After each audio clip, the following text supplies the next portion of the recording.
Welcome back to Free Media. I'm Robbie Suave here with Ryan Grimm, reporter for Drop Site News. Thanks for joining us. Hey, thanks for having me here. So Donald Trump has selected Senator J.D. Vance to be his running mate. Reacting to the news, CNN's Van Jones, former Maoist, Robbie, said that he was horrified by Vance and lamented that NATO is in deep trouble, which is a strange thing for a Maoist to be concerned about. Jones also said he wished Trump had picked Nikki Haley instead. Again, a strange thing for a Maoist to say. Let's watch. You know, part of the reason that J.D. Vance matters isn't for these kind of short-term electoral calculations. He matters because of what he means to the Republican Party long-term. This is cementing a kind of nationalism. Yeah. Now, Trump, to your point, I agree with you, he's an instinctive, impulsive, intuitive nationalist. J.D. Vance is an ideological nationalist. That's a much more dangerous virus because he can polish this stuff and make it seem palatable to people. He can sell this stuff to Silicon Valley. He can sell this stuff other places. And what it does is it locks the Republican Party on a pathway that I think is dangerous for the world. Again, the Ukrainians are now in deep trouble. NATO is now in deep trouble. So on one level, maybe he's correct that Vance is more ideological than Trump. That certainly seems plausible, although J.D. Vance has also changed his mind a lot over the last just 8 years. It's funny that people are saying if you ever called Trump a Hitler, you're responsible for what happened to him in the political assassination. Well, J.D. Vance himself is very guilty of this. So I don't know about that. I do think he is in this moment more committed certainly to economic populism, which we talked a lot about in our other segment. We didn't get into his foreign policy as much, which is not down the line, certainly non-interventionist, but he does have, leaning into more of this idea on the new right, and this is kind of the part of the new right which I do have some sympathy for as a libertarian. I do agree with trying to have a more non-interventionist foreign policy, and the idea that we would slightly revisit our strategy, our thinking with NATO and what's going on with Ukraine is not actually at all terrifying to me, and I think is actually a good idea. And if he's a voice for doing that, I don't think it's scary. It's interesting to me that was the scary part of the agenda that was highlighted there. Yeah, you would think, and I know MSNBC and CNN definitely spent a lot of time talking about his I suppose you could call them traditional views about women. Or they would have been traditional maybe 100 years ago. Right. They belong in the kitchen and should not even be allowed to leave. That I think is where Vance is most vulnerable, but across the board, because his views on gender equality are pretty retrograde, and feed kind of a small segment of the Republican base, but not the entire Republican base. If they would throw out a Harris Whitmer, two women against these two dudes, what a couple months that would be.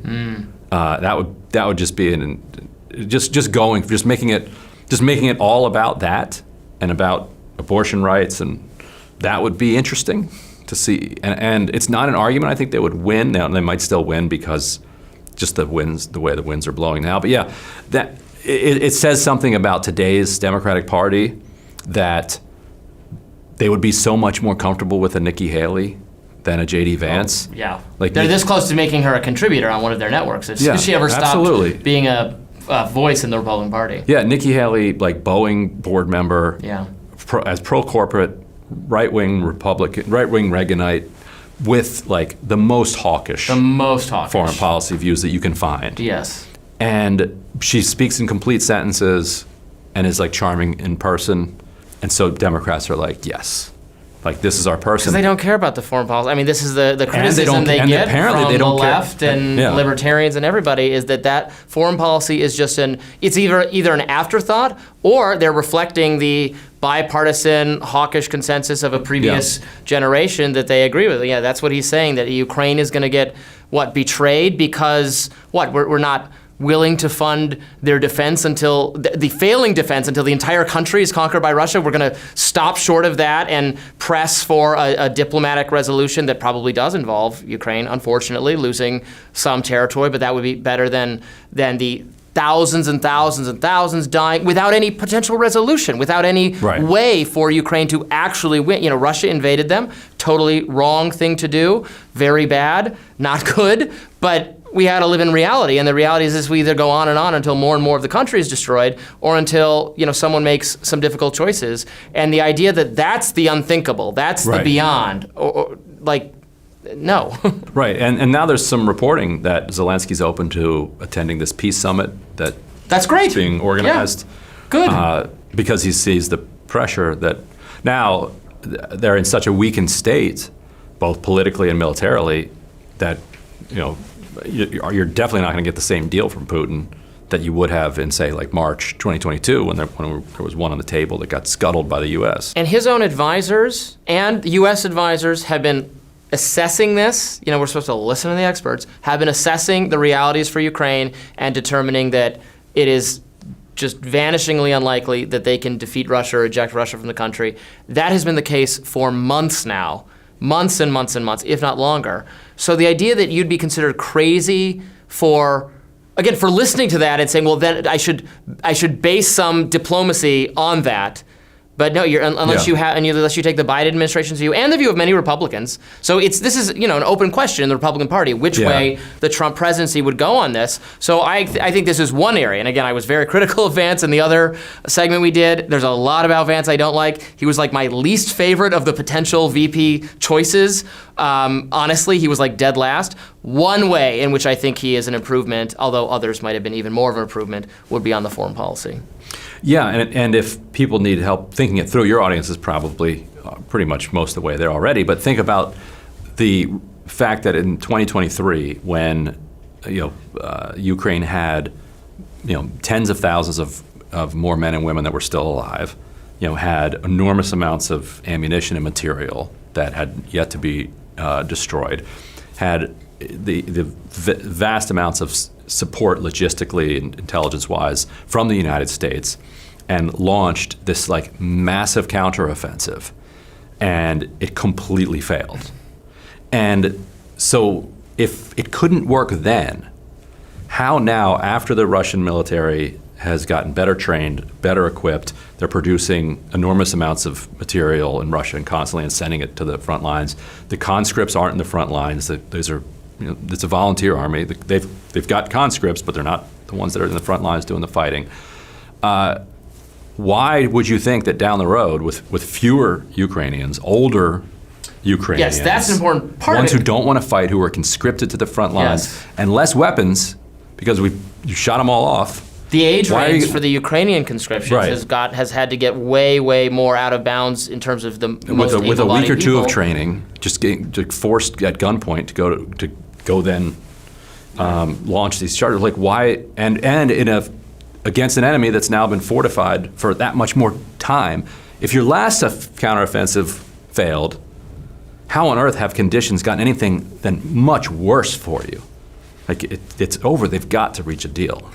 Yeah, it's why that's reality, that's realism. But the pro-intervention crowd always you can't reward Putin. Right, well, this isn't kindergarten. I don't know. Right, we don't want to. It's not great. Want to either. It's bad, yes. But we got to live in the real world, and and we're not going to send. There is not public appetite to actually have World War III over this, to actually send American ground forces. No one supports that. Yeah. I mean, the American people are way more inclined toward non-interventionism, America first, whatever you want to call it, than the elite policymakers. They're always like that. You can tell it in public opinion polling. It comes through before it hits the people in charge that, actually there isn't enough public support for this. And they learn that time and time again, that both the Republican parties had to learn that and the Democratic parties had to learn it, that their wars are just not as popular as the leaders think they are. Yeah, exactly. Yeah. All right, that has been another successful installment of Free Media. Tell us a little bit about Dropsite News before we go. Yeah, so dropsitenews.com, Jeremy Scahill and I, last week basically, we left The Intercept, joined by former deputy editor over at The Intercept, Nausicaa Renner. And we're basically building a new Intercept. The Intercept is going to keep going on. We wish The Intercept well, but we feel like we needed to build an independent investigative news outlet that is not going to be cranking out content all day long, but when we publish, these are going to be big swings going after going after powerful people.